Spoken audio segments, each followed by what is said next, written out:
Hello, I'm C.L. Taylor and I'm the author of 2 young adult thrillers.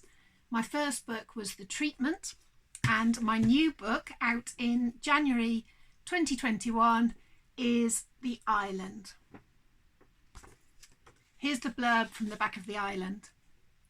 Welcome to the island, where your worst fears are about to come true. It was supposed to be the perfect holiday, a week-long trip for 6 teenage friends on a remote tropical island. But when their guide dies of a heart attack, leaving them stranded, the trip of a lifetime turns into a nightmare.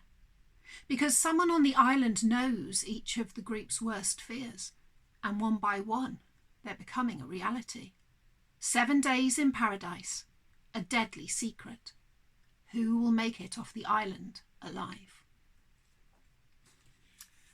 The Island is narrated by 2 narrators, Danny and Jessie, and this is one of Jessie's chapters.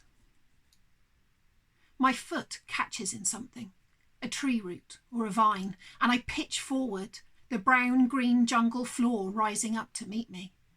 I land heavily, and all the air is knocked from my lungs. I can hear Josh and Jack behind me, shouting and swearing and striking at plants as they crash through the jungle. Josh managed to grab the back of my t-shirt as I turned to run, but I hit out at him, my fist connecting with his cheekbone. My flip-flops slid and slipped as I ran across the sand to the jungle, so I kicked them off, not caring what I stood on as I swiped at banana plants and vines, trying to get away. Now, as I scrabble to my knees, the palms of my hands throbbing, I risk a glimpse behind me. There's a flash of tanned skin, about 10 metres away, incongruous against so much green. The boys have gone quiet. They're moving slowly and quietly between the trees. They're listening, trying to work out where I am. I crouch low, tuck myself behind a fern and try to slow my racing thoughts. Is that why they came to the island? To get revenge for what I did at the poolside? No one's ever stared at me with so much hate in their eyes as Josh did just now.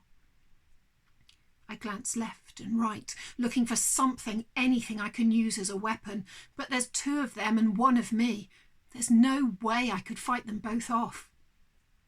If they can't find me, they'll have to give up and go back to the beach. But what then?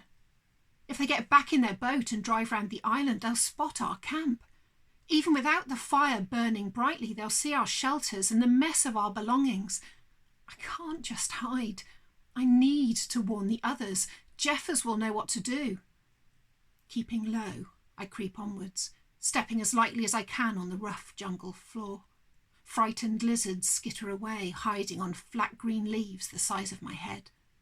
I can't hear Jack and Josh crashing around behind me, but the silence is unnerving. They could be close. So close that at any second a hand could shoot from between the bushes and grab me. As I glance behind me, one of the trees sways violently to the left, and my heart thunders in my chest. Legs quivering, I raise myself up to full height. I'm just going to run for it. 3. A bird squawks to my right, a shrill, trilling warning sign. 2. A green metallic beetle scurries across a leaf. 1. As I lunge forward, someone grabs my ankle. Deep male laughter rings out as my leg is yanked hard, and I tumble to the ground.